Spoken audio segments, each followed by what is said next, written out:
Welcome to Charles Travels, where we explore the wonders of our world and the stories that connect us all. I'm your host, Charles, and I'm delighted to share with you a fascinating tale from the world of literature.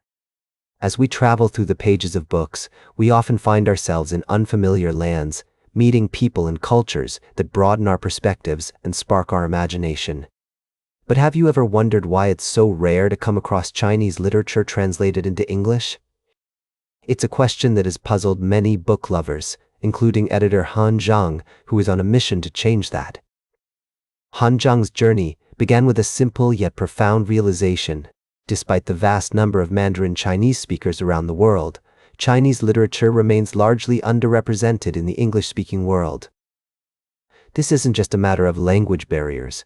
It's also a result of complex cultural and economic factors that have historically made it difficult for Chinese publishers to reach international audiences. As we delve into this story, we find ourselves in the bustling streets of Beijing, where authors like Zhang Yueran are crafting novels that offer glimpses into contemporary Chinese life. Her book, Women Seated, is a thrilling and thought-provoking tale that explores themes of class, labor, and feminism, all set against the vibrant backdrop of modern China. Zhang's efforts to publish more translated Chinese literature are not just about introducing American readers to new authors, they're also about challenging our assumptions and stereotypes about Chinese culture.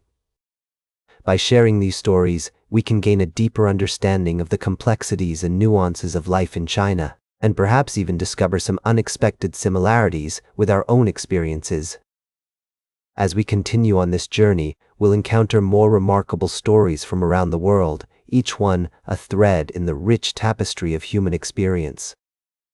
We'll explore the intersections of culture, history, and identity, and we'll meet the people who are working tirelessly to bring these stories to life. We'll be right back with more fascinating travel adventures on Charles Travels. Welcome back to Charles Travels, folks. I hope you're all doing well and enjoying the journey so far. As we continue our travels today, I want to take a moment to reflect on the importance of community and the impact that tragedy can have on our lives. I recently came across a heartbreaking story from Brisbane, Australia, where a father and his 4-year-old son were tragically killed in a road accident. The incident occurred when a utility vehicle veered off the road and struck the pair, who were simply out for a walk to get an ice cream. It's a devastating reminder of the fragility of life and the importance of being mindful of our surroundings, especially when it comes to road safety. As I delved deeper into this story, I was struck by the outpouring of support from the local community. Neighbors, friends, and even local politicians came together to pay their respects and offer condolences to the family. It's a testament to the power of human connection and the way that we can come together in times of need. The incident has also sparked a wider conversation about road safety in Queensland, with many calling for increased measures to prevent such tragedies from occurring in the future. The state's 2025 road toll now sits at 1D7, 4 more deaths than at the same time last year, and it's clear that something needs to be done. As we travel through life, it's essential that we prioritize our safety and the safety of those around us. Whether it's on the roads or in our daily activities, being mindful of our surroundings and taking necessary precautions can make all the difference. This story has left an indelible mark on my heart, and I hope it serves as a reminder to all of us to be more aware and compassionate towards one another.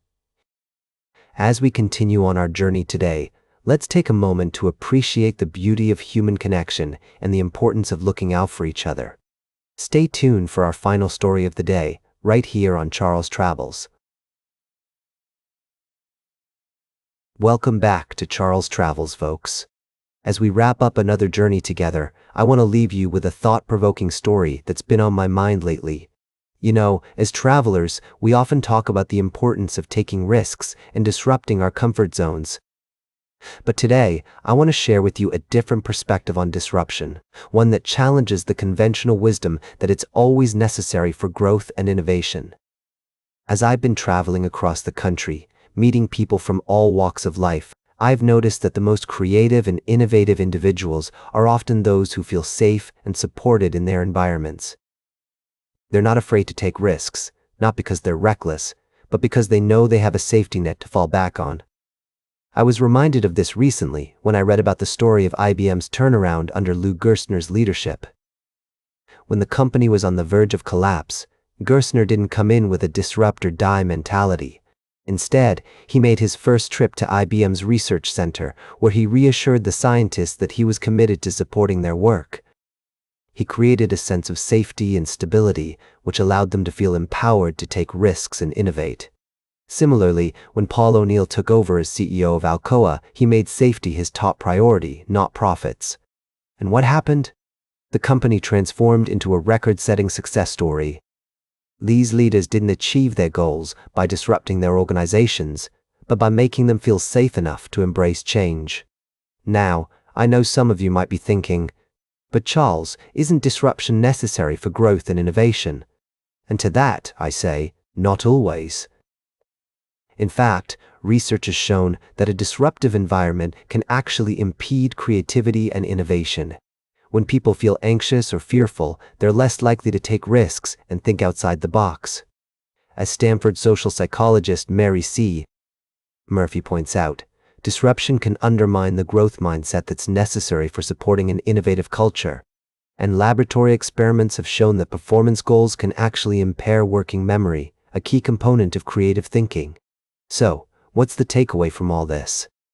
It's that genuinely visionary leaders know that disruption and safety go hand in hand. They create environments where people feel empowered to think boldly, take risks, and explore new territory. They build trust, which can only thrive in an environment of safety and well-being. As we conclude today's journey, I want to leave you with a challenge. What if, instead of trying to disrupt our lives and organizations, we focused on creating safety and stability? What if we prioritize building trust and supporting each other, rather than trying to be bold and daring for its own sake? That's all for today's Charles Travels. Remember to like, share, and subscribe, and until next time, keep on traveling.